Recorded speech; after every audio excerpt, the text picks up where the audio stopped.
Jignesh મેવાણીની comment પણ હોય છે અને એમની હાજરી પણ હોય છે. અમુક બનાવોમાં એમની હાજરી નથી હોતી, પણ બીજા જે એમના સિવાયના જે અનુસૂચિત જાતિના 12 ધારાસભ્ય છે, સાંસદો છે, આજ દિન સુધી એ કોઈ પણ આવી અનુસૂચિત જાતિ ઉપર અત્યાચાર થાય છે કોઈ પણ બાબતમાં આવ્યા નથી, ઉભા નથી રહ્યા, પોસ્ટ નથી કરી કે એમની સરકારમાં રજૂઆત પણ નથી કરી. હવે એ લોકો પાસે અમારા સમાજના લોકો જાય છે તો એ લોકોનું કેવું એવું છે કે અમે તમારા વોટથી ચૂંટાઈને નથી આવ્યા. એ લોકોનું કેવું એવું છે. એટલે હવે એ લોકો કોના વોટથી ચૂંટાય છે તો એ લોકોએ જાહેર કરવું પડશે. અને એ લોકો જો બીજા કોઈના વોટથી ચૂંટાતા હોય તો એ લોકોએ અનામતની સીટ ઉપર લડવું ના જોઈએ. એ લોકોએ જનરલની સીટ ઉપર લડવું જોઈએ ને. એ લોકોની પાર્ટી એ લોકોએ જનરલની સીટ ઉપરથી લડવા જોઈએ. અનામતની સીટ ઉપરથી લડે છે અને અનામતના વોટથી ચૂંટાય છે. છતાં એ લોકો એવું કહે છે કે અમે અનામતની સીટ ઉપર લડીએ પણ અમારા વોટથી નથી ચૂંટાતા. એ લોકોનું કેવું આવું છે. તો પછી ભાજપના ધારાસભ્યો જે છે જે દલિત સમાજના છે તે કોઈ પણ વખતે એમનો જ સમાજ છે અને એમના જ લોકો છે તો પણ કેમ કોઈ કાર્યવાહી નથી કરતા? વોટ એ બીજા નંબરની વસ્તુ છે પણ સમાજ તો એક છે ને. ભાજપ હોય કે કોંગ્રેસ હોય, ઘણા બધા પક્ષો છે. હવે રાજકીય પાર્ટીના જે પણ નેતાઓ છે એમનું કામ તો સેવા કરવાનું છે. લોકોની જે પીડા છે એમાંથી લોકોની જે પણ સમસ્યા હોય, જેટલા પણ ધારાસભ્યો હોય કે સાંસદો, એમનું કામ છે કે આ સમસ્યાઓમાંથી લોકોને મુક્ત કરાવે. પણ આજ દિન સુધી ભાજપ તો જ્યારથી સત્તામાં આવી છે ત્યાં સુધી અનુસૂચિત જાતિ ઉપર બનાવો વધતા જાય છે, અત્યાચારોની ઘટનાઓ પણ વધતી જાય છે. પણ આજ દિન સુધી સરકારે કોઈ એવા પગલા લીધા નથી કે ભાઈ અત્યાચાર રોકાય, બનાવો બંધ થાય. એમ આવી કોઈ પણ જાતની સરકારે કોઈ પણ જાતના પગલા લીધા નથી કે બનાવો બંધ થઈ જાય. એમ સદંતર બંધ. નરેન્દ્ર મોદી ખાલી ભાષણ કરે છે કે મને મારા દલિત ભાઈને નહીં, મને ગોળી મારો. આવું અમે ભાષણ સાંભળ્યું, પણ એવું આજ દિન સુધી જો આ બનાવ બનતા જ જાય છે પણ રોકાતા તો છે નહીં. તો શું જે આપણા દલિત સમાજના જે લોકો છે, જે ભાઈ છે, જે બહેનો છે, તેમને તો પછી ભાજપ વિરુદ્ધ ના લડવું જોઈએ, તેમના જે નેતા છે તેમનો વિરોધ કરવો જોઈએ ને?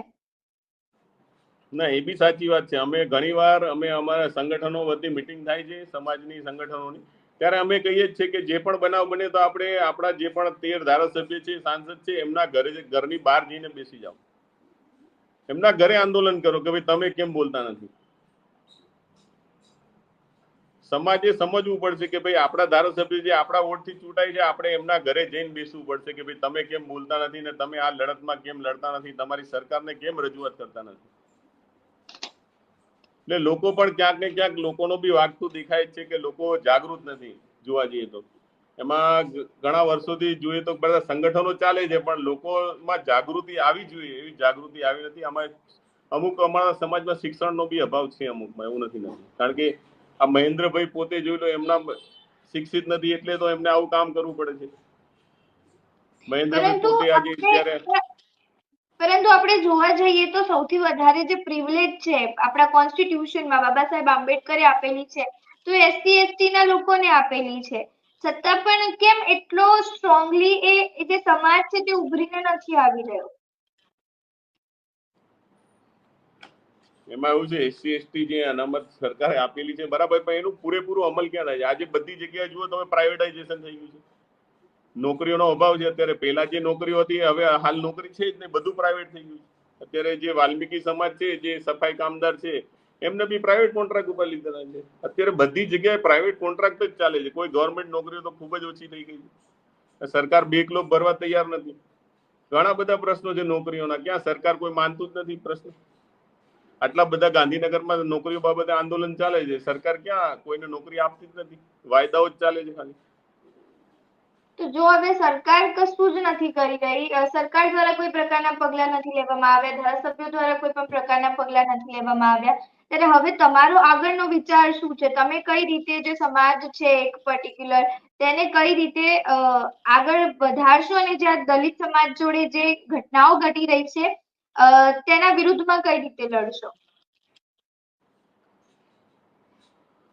લડવાનું તો બેન જે રીતે બંધારણમાં જોગવાઈ છે એ રીતે અમે કાયદાકીય જ લડીએ છીએ. કારણ કે અમારા બાપે અમને કાયદા માટે જ બધું કાયદા શીખવા છે, લખીને ગયા છે, એ કાયદા મુજબ જ અમે ચાલીએ છીએ.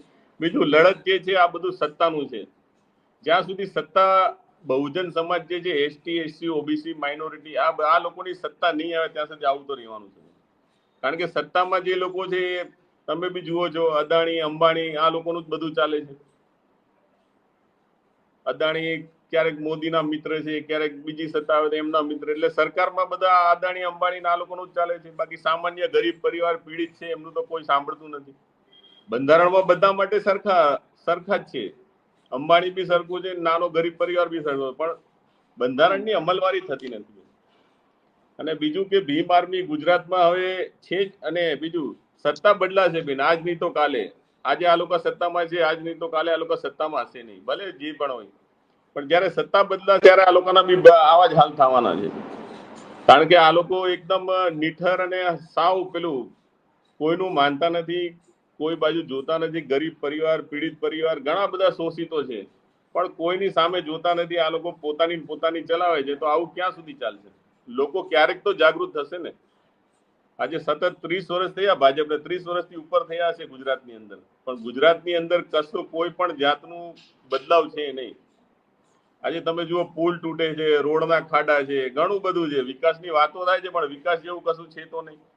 ઘણા પુલ તૂટ્યા, બીજો પુલ તૂટવાનો બી બનાવ બન્યો હમણાં જોયો.